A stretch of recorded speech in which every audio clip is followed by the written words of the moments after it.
Hello student, welcome to our YouTube channel commerce efficiency.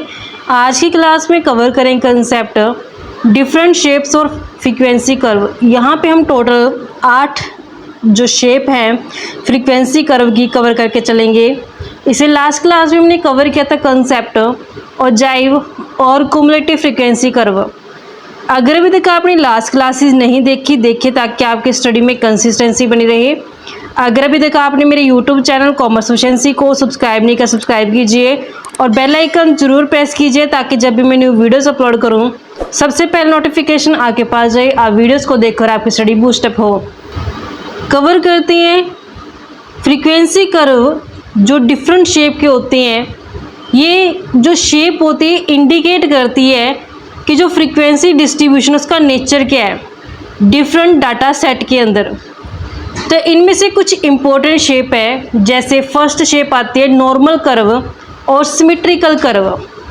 Symmetrical curve क्या होता है कि जैसे यहाँ पे ये शेप गिवन है, इसे हम नॉर्मल कर्व के नाम से भी जानते हैं। क्यों? क्योंकि जो यहाँ पे एरिया होता है टोटल कर्व का, वो टोटल एरिया 1 होता है। तो जो ये टोटल एरिया 1 होता है उसको जो ये कर्व होता है इक्वल पार्ट्स में डिवाइड करता है। 0.5 एरिया यहाँ पे आते हैं, 0.5 एरिया जो यहाँ पे आता है। लेफ्ट साइड और राइट साइड दोनों ही साइड पे 0.5 एरिया होता है। तो टोटल एरिया जब हम ऐड करें तो कितना हो जाएगा? 1 हो जाएगा। तो जब जो कर्व होता है वो राइट और लेफ्ट दोनों ही साइड पे इक्वल पार्ट्स में डिवाइड होता है तो उसे हम सिमेट्रिकल कर्व, नॉर्मल कर्व या बेल शेप कर्व बोलते हैं। इस तरीके जो शेप होती है इसकी, ये कर्व की बेल शेप होती है। तो यहाँ पे जो टोटल एरिया होता है यहाँ से लेकर के यहाँ तक ये टोटल एरिया 1 होता है। तो इसमें नॉर्मल कर्व के अंदर क्या होता है कि टोटल एरिया इक्वल पार्ट्स में डिवाइड किया जाता है। 0.5 यहाँ पे होता है, 0.5 यहाँ पे होता है। यानी कि राइट साइड और लेफ्ट साइड जो एरिया वो टोटल 0.5 है, तो इक्वल पार्ट्स में डिवाइड किया गया यहाँ पे, जिस कारण से इसे हम नॉर्मल कर्व बोलते हैं, सिमेट्रिकल कर्व बोलते हैं। अब ये ऐसा क्यों होता है कि ये इसकी सिमेट्री शेप क्यों आती है?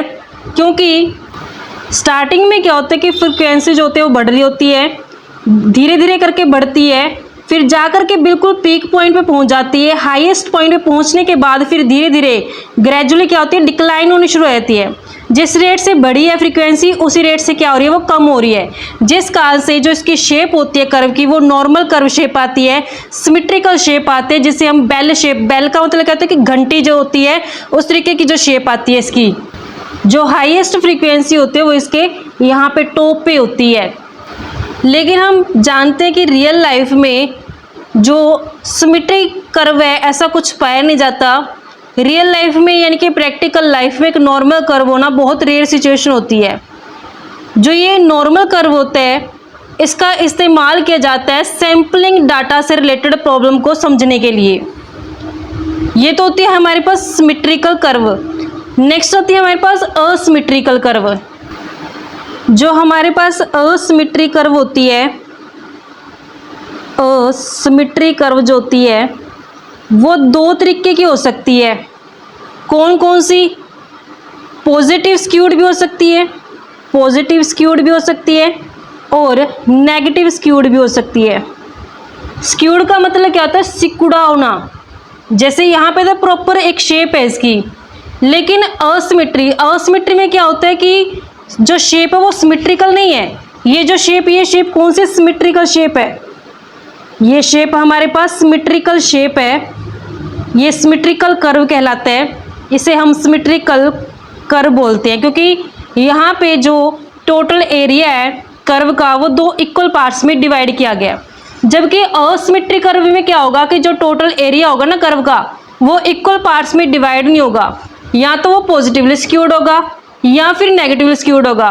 स्क्यूड का मतलब क्या होता है कि सिकुड़ा हुआ, एक साइड पे झुका हुआ कर्व होगा। जो पॉजिटिव स्क्यूड कर्व होते हैं इसकी शेप कैसी होती है समझते हैं। एक तरफ हम ले लेते हैं पॉजिटिव स्क्यूड कर्व की शेप और दूसरी तरफ हम ले लेंगे नेगेटिव स्क्यूड कर्व की शेप। ये दोनों जो शेप होती है ये सिमेट्रिकल शेप नहीं होती है, असिमेट्रिकल शेप होती है। जो ये पॉजिटिव स्क्यूड कर्व है इसकी जो ये टेल है इसे हम टेल बोलते हैं। ये टेल किस साइड है, राइट साइड है, तो इसका दूसरा नाम जो होता है ये राइट टेल्ड भी बोलते हैं इसको, कि ये राइट टेल कर्व है। और जो इसकी टेल है, ये टेल इसकी किस साइड है, ये लेफ्ट साइड टेल है, तो इसको हम लेफ्ट टेल कर्व भी बोलते हैं। बुकिश एक्सप्लेनेशन क्या कहती है कि एक ऐसा असिमेट्रिकल कर्व है, ये स्क्यूड कर्व है, इसकी जो फीचर क्या होती है, इंडिकेट करते हैं कि जो दोनों साइड होती है ना हाईएस्ट फ्रीक्वेंसी मार्क की, जो यहाँ पे फ्रीक्वेंसी क्या हाईएस्ट है, इसकी जो ये लेफ़्ट साइड है और जो इसकी ये राइट साइड है, ये दोनों क्या है, इक्वल नहीं है। ऐसा क्यों है, क्योंकि कहते हैं frequency do not decrease at the uniform rate, कि जो फ्रीक्वेंसी की डिक्रीज होने की रेट है ना वो एक जैसी नहीं है, जिस कारण से जो ये कर्व होता है वो असिमेट्रिक हो जाता है। नेक्स्ट इसमें बोल रहे हैं कि जो रेट होती है डिक्रीज होने की, एक साइड पे वो लेस या फिर मोर हो सकती है as compare to the other. जिस रेट से फ्रीक्वेंसी बढ़ी है उस रेट से वो डिक्रीज नहीं हुई, जिस कारण से इसकी शेप क्या हो गई है, स्क्यूड शेप हो गई है। अगर जिस रेट से फ्रीक्वेंसी बढ़ती उसी रेट से कम होती तो शेप क्या आ जाती, ये नॉर्मल शेप हो जाती, जैसे यहाँ पे हमने कवर की थी। लेकिन यहाँ पे जो इंक्रीज और डिक्रीज होने की जो रेट होती है फ्रीक्वेंसी के अंदर वो सेम नहीं होती दोनों साइड, जिस कारण से जो कर्व होता है वो स्क्यूड हो जाता है, या तो वो लेफ़्ट साइड स्क्यूड हो जाएगा या फिर वो राइट साइड स्क्यूड हो जाएगा। जो एक साइड होती है कर्व की वो मोर स्प्रेड, स्प्रेड का मतलब क्या है कि ये फैली हुई है, ज़्यादा फैली हुई है, इस साइड तो कम फैली हुई है, इस साइड के वो ज़्यादा फैली हुई है, इसकी जो शेप है कर्व की, कि लेफ़्ट साइड के कंपेरेटिवली राइट साइड है जो ज़्यादा स्प्रेड है। जो एरिया है कर्व का, इसको हम टेल टू द राइट भी बोल सकते हैं, कि इसकी जो टेल है, ये टेल बोलते हैं आप इसे, जिसकी टेल है कर्व की वो किस साइड है, राइट साइड है। ऐसा क्यों होता है, क्योंकि जो लोअर वैल्यूज़ होती है, यानी कि जो इनिशियल क्लास होती है डिस्ट्रीब्यूशन की, उसकी फ्रीक्वेंसी तो क्या है, ग्रेटर है, जबकि जो हायर वैल्यू होती है डिस्ट्रीब्यूशन की उसकी फ्रीक्वेंसी क्या है, स्मॉलर है, जिस कारण से जो इसकी शेप होती है वो असिमेट्रिक होती है, पॉजिटिव स्क्यूड कर्व होता है।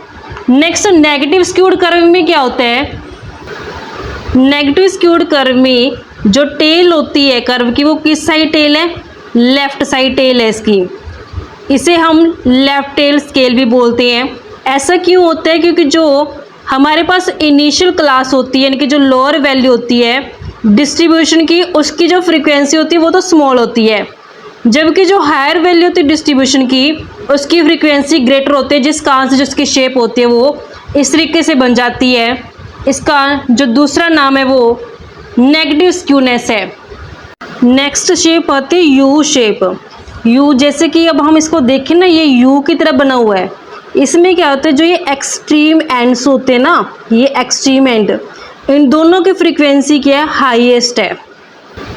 एक्सप्लेनेशन कहते हैं कि जो यू शेप कर्व है ये फॉर्म तब होता है जब two high points in a series both have a equal और नियरली इक्वल फ्रीक्वेंसी, कि जो यहाँ पे इनके जो एक्सट्रीम पॉइंट्स हैं ये दोनों के हैं हाई फ्रीक्वेंसी के हैं, या फिर दोनों के नियर बाय इक्वल फ्रीक्वेंसी के हैं।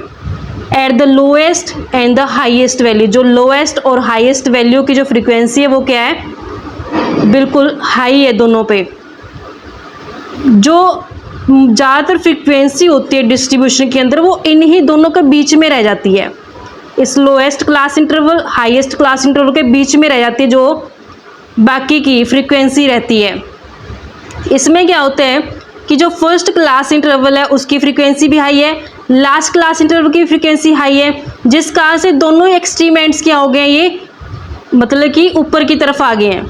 तो जो फ्रीक्वेंसी है बाकी इनके बीच में जो क्लास इंटरवल आएंगे, इन दोनों क्लास इंटरवल के बीच में जो क्लास इंटरवल आते हैं उनकी फ्रीक्वेंसी क्या ये शो करती है शेप यू शेप की। कि यहाँ पे जब हम देखते हैं कि जो शेप आ रही है पहले इस तरीके से डाउन आ रही है, डाउन क्यों आ रही है, क्योंकि जो क्लास इंटरवल्स हैं उनकी फ्रीक्वेंसी क्या है, पहले तो कम है फिर धीरे धीरे क्या हो रही है, बढ़ रही है। जिस कारण से जो इसकी शेप होती है कर्व की वो यू शेप बन जाती है। नेक्स्ट है बाई मॉडल कर्व। बाई का मतलब क्या था, दो, यानी कि यहाँ पे जो हमारे पास कर्व बने वो क्या है, दो कर्व बनी है, एक तो ये रहा और एक ये रहा। यहाँ पे जो क्लास इंटरवल है, दो क्लास इंटरवल ऐसे हैं जिनकी फ्रीक्वेंसी क्या है, हाई है, जिस कारण से यहाँ पे जो दो कर्व है यानी कि बाई मॉडल कर्व है जो बनाए गए हैं। इस सीरीज के अंदर कोई भी यूनिक मॉडल वैल्यू जो नहीं होती। नेक्स्ट आता है जे शेप कर्व। जैसे यहाँ पे जो ये बनाई गई शेप, ये क्या है, जे शेप कर्व होती है। इस कर्व की जो शेप होती है वो जे शेप क्यों आती है, क्योंकि जैसे जैसे क्लास इंटरवल बढ़ता है ना वैसे वैसे फ्रीक्वेंसी भी क्या होती जाती है, बढ़ती जाती है। जैसे क्लास इंटरवल बढ़ा फ्रीक्वेंसी बढ़ी, जिस कारण से जिसकी शेप क्या होगी, अपवर्ड चलती गई और ये जे शेप बन गया कर्व।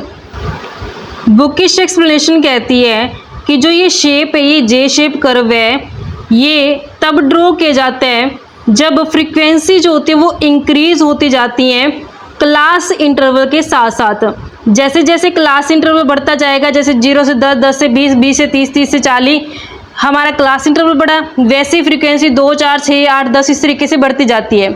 जैसे जैसे क्लास इंटरवल बढ़ता है वैसे वैसे फ्रीक्वेंसी जब बढ़ती है तो उसकी जो शेप होती है कर्व की वो अपवर्ड जानी शुरू हो जाती है। तो यहाँ पे जो कर्व होता है मूव करता है from the lower frequency to high frequency. Low frequency से कहाँ मूव कर गया, वो हाई फ्रीक्वेंसी की तरफ मूव कर गया। Highest frequency are found around the upper end of the curve. तो यहाँ पे हाईएस्ट फ्रीक्वेंसी कहाँ है, अपर एंड के ऊपर। जब यहाँ पे कर्व हमारा पहुँच गया तो फ्रीक्वेंसी क्या, ये हाईएस्ट है। तो जो ये कर्व की शेप है वो इंग्लिश के लेटर जे के अकॉर्डिंग है, जिस कारण से इसे जे शेप बोला गया। नेक्स्ट होता है रिवर्स जे शेप कर्व।